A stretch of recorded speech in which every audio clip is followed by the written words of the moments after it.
आज संतों की उपाधियां बहुत सारे लोग लेके बैठे हैं। आज जो संत बने बैठे हैं ना, दिन दहाड़े वो मार काट की बात करते हैं, दिन दहाड़े वो किसी की जीभ काटने की बात करते हैं, किसी का गला काटने की बात करते हैं, किसी के नाम की सुपारी देने का बात करते हैं। क्या वो संत है?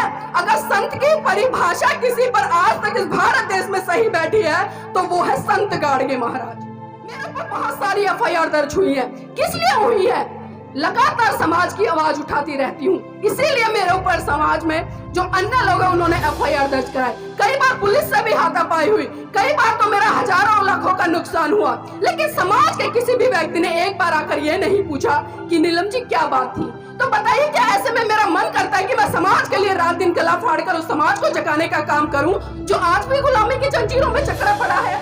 अगर माता रमाबाई समर्पण न करती, अगर सावित्रीबाई फुले समर्पण न करती, अगर फातिमा शेख समर्पण न करती, तो आज स्वतंत्र रूप से पुरुषों के बीच में इतने सुंदर कपड़े पहनकर इन आभूषणों में आप सुशोभित नहीं हो रही होती। अगर मैं बात करूं, शायद बहुत सारे लोगों को बुरी लग जाए, कड़वी लग जाए। एक तरफ आप अपने महान पुरुषों को देखिए और दूसरी तरफ उन 33 करोड़ देवी देवताओं को रखिए जिन्होंने आपको लगातार गुलाम बनाया। अब खुद तुलना कीजिए कि इनका जो समर्पण, संघर्ष, बलिदान रहा है, उसके कारण आपका यह जीवन है या उन 33 करोड़ देवी देवताओं के कारण है जो लगातार आपको गुलाम बनाए रखे हैं। धरातल पर क्या, जब तक हम अपनी आने वाली पीढ़ी को तैयार नहीं करेंगे, जब तक हम अपने समाज की बहन बेटियों को तैयार नहीं करेंगे, जब तक हम अपने समाज की बहन बेटियों को पाखंडवाद, रूढ़िवादी परंपराओं से निकालने का काम नहीं करेंगे, तब तक सही रूप में हम अपने महान पुरुषों की जयंतियां को नहीं मना पाएंगे। कि ऐ मेरे समाज के लोगों, जो आप अपने खून पसीने की गाड़ी कमाई को उन पंडित पुजारियों को मंदिर में देने का काम करते हो ना, जिस दिन आप लोगों ने इस कमाई को अपने बहुजन समाज के बच्चों पर लगाना शुरू कर दिया, उनकी शिक्षा पर लगाना शुरू कर दिया, तो मैं गारंटी से कहता हूं कि मेरे समाज के बच्चे देश के प्रधानमंत्री बनेंगे, राष्ट्रपति बनेंगे और भी न जाने क्या क्या बनेंगे। लोगों में संदेश जाए, उनको भी पता चले कि इस भारत देश में स्वच्छ भारत अभियान की अगर किसी ने शुरुआत की तो वो कोई गांधी नहीं बल्कि वो संत गाड़गे महाराज थे। लेकिन विडंबना है कि हम बंद कमरों में बैठकर जयंतियां मना लेते हैं, बंद कमरों में बैठकर चर्चा कर लेते हैं, ग्रुप में बैठकर चर्चा कर लेते हैं, लेकिन जब खुले तौर पर अपने महान पुरुषों की विचारधारा को जन जन तक बताने की बात आती है तो हम कहीं ना कहीं उसमें बहुत पीछे नजर आते हैं।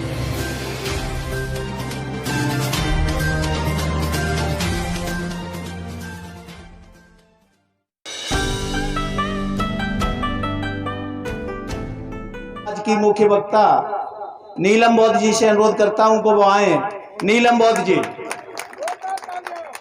सर्वप्रथम महाकाली तथागत बुद्ध को अपनी संकल्पनाओं के सुमन अर्पित करते हुए समस्त भारतीय नारी के मुक्तिदाता, बहुजनों के मुक्तिदाता, दुनिया का सूरज, ज्ञान का प्रतीक, संविधान के रचयिता परम पूज्य बाबा साहब को सत नमन करते हुए बहुजनों को भारत में सत्ता के गलियारों तक ले जाने वाले साहब मान्यवर काशीराम जी को नमन करते हुए पाखंडवाद को अपनी जूती की नोक से धराशाही करने वाले राष्ट्रपिता ज्योतिबा फूले और माता सावित्रीबाई फूले जी को नमन करते हुए और इस देश में संतों के संत रहे संत गाड़गे बाबा जी की जयंती पर मैं आप सभी को बहुत बहुत मंगल कामनाएं देती हूँ। किस तरह से संत गाड़गे बाबा ने इस देश के लोगों के लिए काम किया, उनकी विचारधारा को मनोसात करते हुए उनके समाज से आने वाले तमाम वो लोग, चाहे वो महिला हैं, बच्चे हैं या फिर पुरुष हैं, वो उनको पढ़े और उनकी विचारधारा को जन जन तक प्रचारित करने का काम करें। मैं अपनी बात को एक श्लोक के माध्यम से शुरू करना चाहूंगी कि एशन विद्या तपोन दानम, एशन विद्या तपोन दानम, ज्ञान शीलम गुणो न धर्मम, ते मृत्यु लोके भूमि भारभूता मनुष्य रूपेण मूर्खा शरंती। अर्थात आज जिस व्यक्ति के पास विद्या नहीं है, जो तप नहीं करते, जो दान नहीं करते, जिनका चाल चलन अच्छा नहीं है, वो इस पृथ्वी पर घूमते तो हैं लेकिन मनुष्य के रूप में पशुओं की भांति विचरण करते हैं। साथियों, ये बात मैंने आपको इसलिए कही क्योंकि संत गाड़गे बाबा ने जिस तरह से समाज के लिए, इस देश के लिए, शिक्षा के क्षेत्र में काम करने के लिए लोगों को प्रेरित किया, जिस तरह से तमाम वक्ताओं ने कहा कि संत गाड़गे बाबा अक्सर कहा करते थे कि एक रोटी कम खा लेना, फटे पुराने कपड़े पहन लेना, टूटे फूटे बर्तनों में खा लेना, लेकिन अपने बच्चों को शिक्षा जरूर देना, क्योंकि शिक्षा शेरनी का वो दूध है जिसको जो जितना पिएगा उतना दहाड़ेगा। लेकिन आज हम देख रहे हैं कि तथाकथित हमारे ही समाज के लोग अशिक्षित तो हो गए हैं, लेकिन जब जागरूकता की बात आती है तो वो कोसों दूर नजर आते हैं।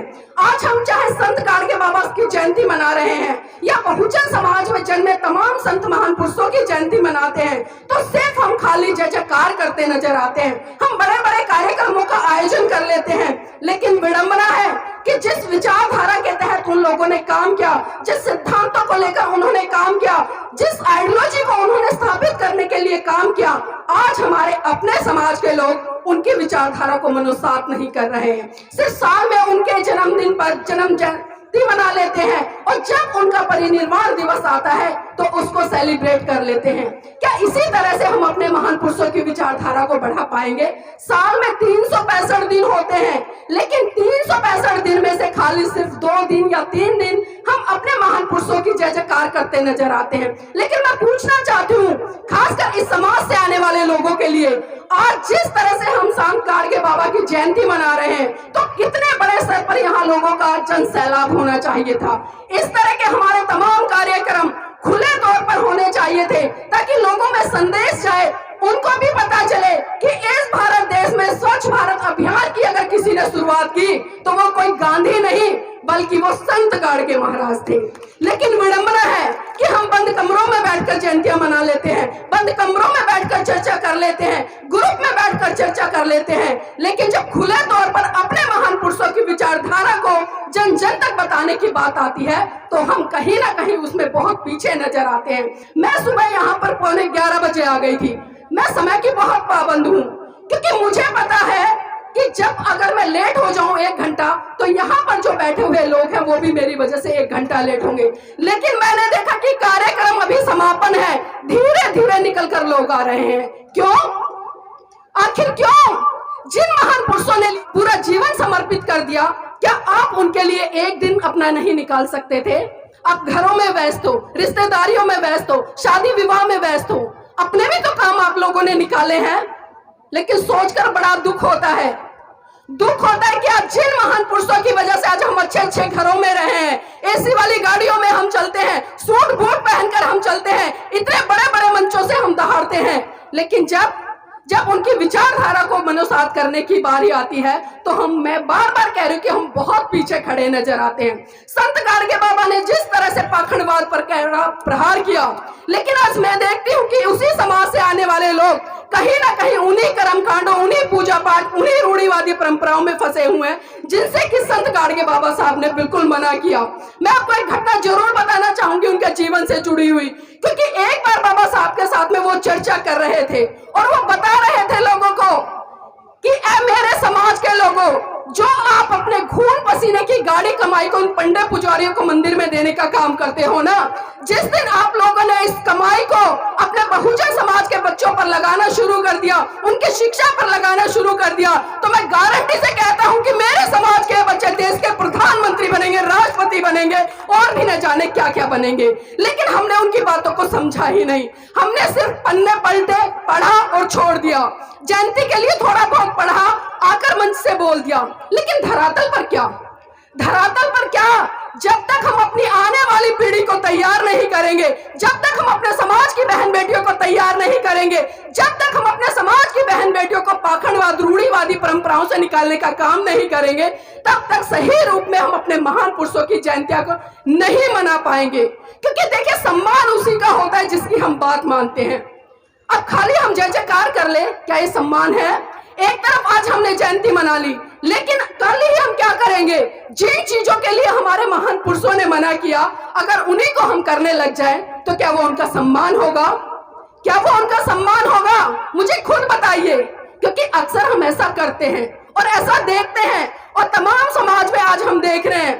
मैं बार बार एक चीज कह रही हूँ कि आज हम शिक्षित तो हो गए हैं, लेकिन शिक्षित किस तरह से हुए हैं कि मैं अच्छी पढ़ जाऊं, अच्छी नौकरी लग जाऊं, अच्छे घर में मेरा विवाह हो जाए। इसी तरह से मैं पुरुषों की बात करूं, वो भी सोचते कि हमारे घर के बच्चे अच्छे पढ़ जाएं, अच्छे लिख जाएं, अच्छी नौकरियों पे लग जाएं और उनके विवाह अच्छे घरों में हो जाए।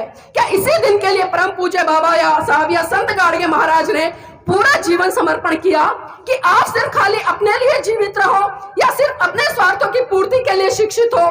साथियों, उनकी शिक्षा का मतलब यह नहीं था। उनकी शिक्षा का मतलब था कि अगर आपके पड़ोस में कोई बच्चा भूखा सो रहा है, अगर वो स्कूल नहीं जा पा रहा है, अगर उसके पास में अच्छे कपड़े पहनने के लिए नहीं है, तो जो समाज का व्यक्ति संपन्न है, ये उसकी नैतिक ड्यूटी बनती है कि उस बच्चे को भी उस तरह से ही पूरी सुविधाएं उपलब्ध कराए जिस तरह से वो अपने बच्चों के लिए चाह रहा है या अपने बच्चों के लिए कर रहा है। और समाज के कितने लोग ऐसे करते हैं? कोई नहीं करता। इक्का दुक्का को छोड़ दूं तो मैं खुद जानती हूं।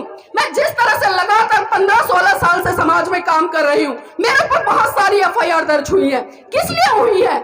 लगातार समाज की आवाज उठाती रहती हूँ, इसीलिए मेरे ऊपर समाज में जो अन्य लोग हैं उन्होंने FIR दर्ज कराई। कई बार पुलिस से भी हाथापाई हुई, कई बार तो मेरा हजारों लाखों का नुकसान हुआ, लेकिन समाज के किसी भी व्यक्ति ने एक बार आकर यह नहीं पूछा कि नीलम जी क्या बात थी। तो बताइए, क्या ऐसे में मेरा मन करता है कि मैं समाज के लिए रात दिन गला फाड़कर उस समाज को जगाने का काम करूं जो आज भी गुलामी की जंजीरों में जकड़ा पड़ा है? हमारे महान पुरुषों ने हमें धार्मिक आजादी के लिए प्रेरित किया कि आप उस गुलामी को तोड़िए, आप उस गुलामी की जंजीरों से बाहर निकलिए तोड़कर, जिनके कारण आज आपको गुलाम बनाया जा रहा है। हम 1947 में आजाद तो हुए, हम 1947 में आजाद तो हुए, लेकिन कैसे आजाद हुए? हम शारीरिक रूप से तो आजाद हो गए, लेकिन जब बात आती है मानसिक रूप से आजाद होने की, तो आज भी मैं कहूंगी कि जो स्थिति हमारी आजादी से पहले थी वही स्थिति आज भी बरकरार है। क्योंकि अभी जिस तरह से कैलाश माथुर जी कह रहे थे कि अभी कुछ दिन पहले एक शिवरात्रि का व्रत गया, मेरे समाज की तमाम महिलाओं ने बड़े धूमधाम से रखा, अपने बच्चों को भी उसके लिए प्रेरित किया। अरे प्रेरित करने का मतलब समझते हैं? प्रेरित करने का मतलब अच्छी चीजों के लिए प्रेरित करना होता है, लेकिन हम उन चीजों के लिए प्रेरित कर रहे हैं जिनका हम इतिहास नहीं जानते, जिनके बारे में नहीं जानते।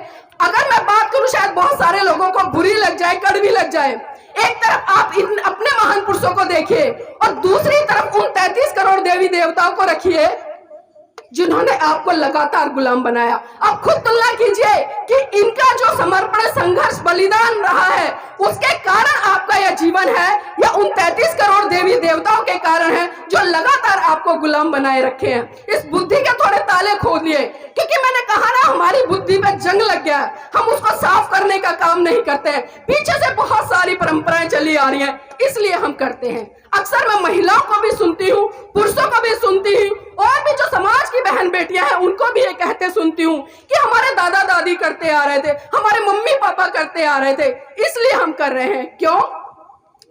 अगर करने वाली बात है तो पीछे से एक सती प्रथा भी चलती थी, क्यों उसको नहीं करते? जब आपके घर में कोई पुरुष मर जाता है तो क्यों नहीं आज एक जिंदा पत्नी को, जो उसकी जीवन साथी है, उसको जिंदा जलाते? परंपरा है ना, परंपराएं है ना। कितने लोग जलाते हैं बताइए? एक नहीं जलाता होगा। मैंने कहा ना, आप वो चीजें मानते हो जिसमें आपका निजी स्वार्थ जुड़ा है, लेकिन उन चीजों को कभी भी मानने का प्रयास नहीं करते जिससे कि आपका, आपके परिवार का, आपके समाज का और आपके देश का कल्याण होगा। तो मेरी बहनों, मेरे भाइयों, आप जागिए, क्योंकि संत गाड़गे बाबा का जो संघर्ष रहा है ना, मैं कहूंगी कि आज संतों की उपाधियां बहुत सारे लोग लेके बैठे हैं। आज जो संत बने बैठे हैं ना, दिन दहाड़े वो मार काट की बात करते हैं, दिन दहाड़े वो किसी की जीभ काटने की बात करते हैं, किसी का गला काटने की बात करते हैं, किसी के नाम की सुपारी देने का बात करते हैं। क्या वो संत है? अगर संत की परिभाषा किसी पर आज तक इस भारत देश में सही बैठी है तो वो है संत गाड़गे महाराज। वो है साथियों संत गाड़गे महाराज, जिनसे हमें सीख लेनी होगी कि एक संत का जीवन कैसा होता है, एक संत किस तरह से सारी चीजों से, जाति, धर्म, क्षेत्र, भाषा से ऊपर उठकर इस देश के लोगों के लिए कल्याण का काम करता है। और जिस तरह से उन्होंने स्वच्छ भारत अभियान के तहत गांव-गांव में जाकर स्वच्छता का अभियान चलाए, जिस तरह से उन्होंने समाज की महिलाओं को प्रेरित किया कि आप इस पाखंडवाद को छोड़िए। और एक बार की चर्चा मैं जरूर करूंगी, यहाँ पर एक जनसभा आयोजित हो रही थी, वहां पर जो परम पूज्य बाबा साहब से उनकी चर्चा हुई थी, परम पूज्य बाबा साहब के जो जीवन में एक घटना घटी थी, उसको संत गाड़गे बाबा मंच के माध्यम से लोगों को बता रहे थे। और साथियों, वो घटना क्या थी? वो घटना थी कि परम पूज्य बाबा साहब PhD की डिग्री लेकर आए थे। लोगों में बड़ा हर्षोल्लास था, लोगों में कहीं ना कहीं एक इच्छा थी कि बाबा साहब विदेश से लौटकर भारत आए हैं तो हम उनके सम्मान के लिए, उनके सत्कार के लिए एक बहुत ही भव्य व विशाल कार्यक्रम का आयोजन करेंगे। ये बात माता रमाबाई को पता चली, वो भी हर्षोल्लास से गदगद हो गई। उनके मन में भी बहुत सारी इच्छाएं प्रबल हुई और उनके मन में आया कि आज भारत देश के लोग, महाराष्ट्र की धरती के लोग परम पूज्य बाबा साहब के सम्मान में, उनके सत्कार में एक भव्य कार्यक्रम आयोजित कर रहे हैं, तो मैं भी उस कार्यक्रम में जाऊंगी। लेकिन विडंबना देखिए कि माता रमाबाई के पास में एक भी ऐसी साड़ी नहीं थी जिसको पहनकर वो बाबा साहब के सम्मान और सत्कार वाले कार्यक्रम में जा सके। उन्हें याद आया कि साहू जी महाराज ने एक बार बाबा साहब के सम्मान में एक पगड़ी भेंट की थी। उन्होंने ट्रंक खोला, ट्रंक में कपड़े उधेड़ते हुए उस पगड़ी को निकाला और उस पगड़ी को जहां जहां उनकी साड़ी फटी हुई थी उसके ऊपर लपेटकर वो बाबा साहब के सत्कार कार्यक्रम में पहुंची। साथियों, आप खुद सोचिए, जब एक महिला के पति का सत्कार हो रहा हो तो उस महिला को कहां होना चाहिए? उस महिला को मंच पर होना चाहिए। लेकिन माता रमाबाई मंच पर नहीं थी। उस महिला को मैं कहती हूँ कि पहली पंक्ति में ही होना चाहिए। वो पहली पंक्ति में भी नहीं थी, वो मंच पर नहीं थी, पहली पंक्ति में नहीं थी, दूसरी पंक्ति में नहीं थी, तीसरी पंक्ति में नहीं थी। मैं आपको बता दूं कि भीड़ के पीछे एक पेड़ था, उस पेड़ के पीछे छुपकर माता रमाबाई बाबा साहब का सत्कार देख रही थी। और उसका कारण था कि जो वो फटी साड़ी पहनकर आई थी, जिसके ऊपर वो पगड़ी लपेट कर आई थी, उन्हें बाबा साहब के सम्मान की चिंता थी कि कहीं कोई बाबा साहब पर ये उंगली ना उठा दे कि खुद तो सूट बूट में है और इसके जीवन साथी फटी साड़ी में है। तो देखिए माता रमाबाई ने कितना उस समय अपने आप को संभाला होगा। और बाबा साहब भी साथियों जब मंच से लोगों को संबोधित कर रहे थे तो लगातार टकटकी लगाकर भीड़ में देख रहे थे कि मेरी रामू कहाँ है। लेकिन विडंबना की उन्हें दूर दूर तक रामू नजर नहीं आई। बाबा साहब के मन में कहीं ना कहीं बहुत पीड़ा थी कि मैं इतने दिनों बाद लौटा हूं लेकिन मेरी रामू मेरे सत्कार में नहीं आई। तभी बाबा साहब की अचानक भीड़ के पीछे जो पेड़ था उसके पीछे गई। वहां पर देखा कि एक महिला बड़े चुपके से उन्हें निहार रही है। बाबा साहब समझ गए, बाबा साहब समझ गए और उनकी आंखों से आंसू छलक गए, क्योंकि वो जानते थे कि जिन संघर्षों के कारण माता रमाबाई ने गोबर के उपले पाट पाट कर एक एक पैसा जोड़कर मेरी शिक्षा के लिए विदेश में भेजा है, वो समझ गए कि मेरी रामूबाई किस संघर्ष और किस बात के लिए वहां पर खड़ी है। लेकिन जैसे ही बाबा साहब ने सभा को खत्म किया और सीधा भीड़ को चीरते हुए माता रमाबाई के पास गए और उनका हाथ पकड़कर आंखों में आंसुओं के साथ बोले कि रमा ऐसा नहीं है कि मैं तेरा सत्कार नहीं कर सकता था, रमा ऐसा नहीं है कि मैं तेरा श्रृंगार नहीं कर सकता था, रमा ऐसा नहीं है कि मैं तुझे सोने के आभूषणों से नहीं ला सकता था, रमा ऐसा नहीं है कि मैं तुझे सुंदर सुंदर साड़ियां नहीं पहना सकता था। लेकिन रमा, जब मैं सोचता हूँ तेरे से पहले मेरे समाज की तमाम बहन बेटियां हैं जिनको आज वस्त्र ढकने तक के लिए कपड़े नहीं मिलते हैं, तो मेरी पहले जिम्मेदारी उनके लिए बनती है। रामू, मुझे माफ करना। माता रमाबाई कहते हैं कि बाबा साहेब, मैं आपसे शिकायत नहीं कर रही हूँ, लेकिन जो मन में पीड़ा थी मैं समझ सकती हूँ कि आप इस देश की तमाम महिलाओं के हक अधिकार के लिए शिक्षा प्राप्त कर रहे हैं, क्योंकि जब आप शिक्षा प्राप्त कर लेंगे तो इस देश की महिलाओं के लिए तमाम हक अधिकार सुनिश्चित कर जाएंगे। तो सोचिए उन माता रमाबाई का कितना बड़ा समर्पण रहा, कितना बड़ा त्याग रहा। वही माता रमाबाई जो अपने शरीर पर एक सुंदर साड़ी नहीं पहन सकती थी, लेकिन उनके समर्पण के कारण आज मेरे तमाम बहुजन समाज की महिलाएं 1-1 लाख रुपए की साड़ी पहन रही है ना। तो नतमस्तक करती हूँ मैं माता रमाबाई को, बाबा साहब को। और जिस तरह से संत गाड़गे बाबा साहब ने उनके जीवन परिचय को लोगों को घर घर जाकर, गली गली जाकर, गांव गांव जाकर बताने का काम किया, तो साथियों ये छोटी मोटी हस्तियां नहीं है। मैंने कहा ना, हम किसी की भी जयंती मनाने लग जाते हैं, किसी के भी व्रत रखने लग जाते हैं, लेकिन उसके पीछे कारण पे जाइए। आप कारण पर जाइए, उस व्यक्ति के बारे में जानिए, क्योंकि हम पूजा अक्सर करते आए हैं, लेकिन पूजा का मतलब समझिए। पूजा का मतलब होता है किसी भी व्यक्ति के बारे में पूर्ण तरह से जानकारी ले लेना। लेकिन अभी मैं बता दूं आपको, कुछ दिनों बाद एक त्योहार हो रहेगा जिसको कि मेरे समाज के तमाम लोग बड़े हर्षोल्लास के साथ मनाने का काम करेंगे, जिसका नाम है होली। क्या आप लोगों ने होली का इतिहास पढ़ा? क्या आपने जाना कि होली के इतिहास के पीछे क्या घटनाएं हैं? और जिन चीजों को हम अक्सर कहते हैं कि त्योहार से ही मतलब समझ आता है कि तुम्हारी हार, उन लोगों ने गढ़ दिए और हम लोगों ने मान लिए। कभी हमने सवाल नहीं किया, कभी हमने जवाब नहीं किया, कभी हमने तर्क वितर्क नहीं किया, सिर्फ मैंने कहा ना, हमारे बड़े बुजुर्ग मनाते आ रहे हैं, इसलिए हम मनाते आ रहे हैं। तो आप सोचिए और समझिए कि आखिर आपको क्या करना है, किस दिशा में जाना है। संत गाडगे बाबा साहब ने जिस तरह से गली गली में जाकर जागरण किए, और एक बात और मैं यहाँ पर बहुत ही महत्वपूर्ण है उनके जीवन से जुड़ी हुई, क्योंकि साथियों जिस तरह से पाखंडवाद के खिलाफ संत गाडगे बाबा जी कार्य कर रहे थे, लोगों में कहीं ना कहीं बहुत बड़े स्तर पर एक क्रांति आ रही थी। लोग पाखंडवाद से निकलकर वैज्ञानिकता की तरफ बढ़ रहे थे। और जब बाबा साहब से उनका एक संवाद चल रहा था, तो बाबा साहब ने चर्चा की कि बाबा संत गाडगे, मैं हिंदू धर्म को छोड़कर बौद्ध धर्म अपनाना चाहता हूं।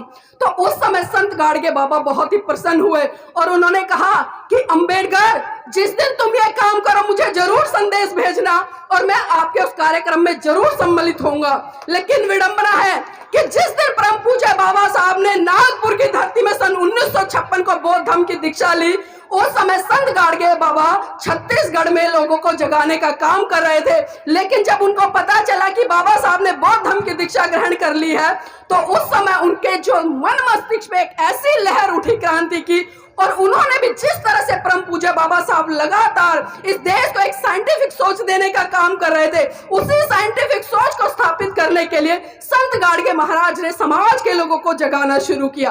तो सीख लेनी चाहिए हमें ऐसे महान पुरुषों से।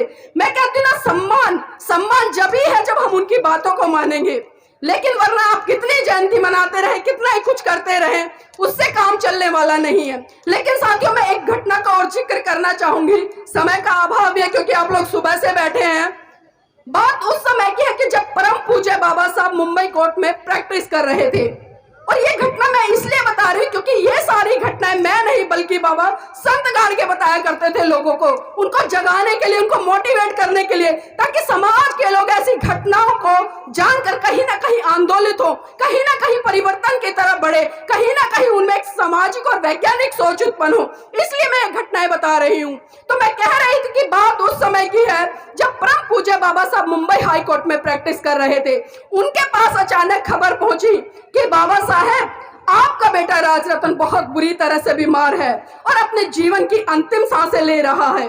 यह घटना सुनकर परम पूज्य बाबा साहब घर दौड़े आए, और जैसे ही उन्होंने राजरतन को गोद में उठाया, राजरतन ने बाबा साहब की गोद में ही दम तोड़ दिया।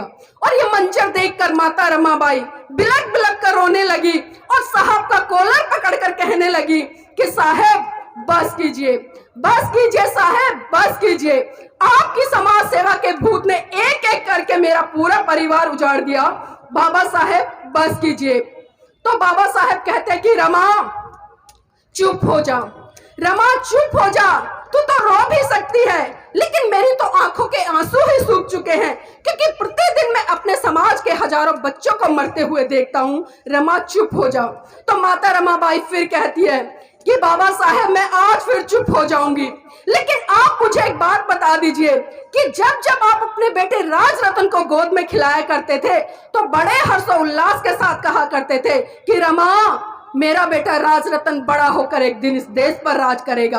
तो बाबा साहेब, आज राजरतन तो इस दुनिया में रहा नहीं, अब मुझे ये बता दीजिए कि बड़ा होकर इस देश पर राज कौन करेगा।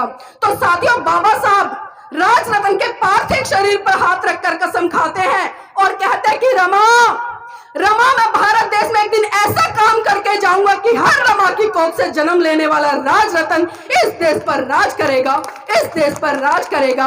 और वो राज साथियों परम पूज्य बाबा साहब हमें संविधान में देकर गए, हमें संविधान में देकर गए। लेकिन आज मेरे तमाम बहुजन समाज के लोग अपने महान पुरुषों को नहीं पढ़ रहे, वो संविधान को बचाने के लिए संघर्ष नहीं कर रहे। जिसपे अत्याचार होता है वो मुट्ठी भर लोग तो खड़े हो जाते हैं, लेकिन तमाम समाज के लोग अपने घरों में एसी में, कूलर में, पंखे में आराम की नींद से सोते हैं। तो मेरे साथियों, खड़े होइए, संघर्ष कीजिए।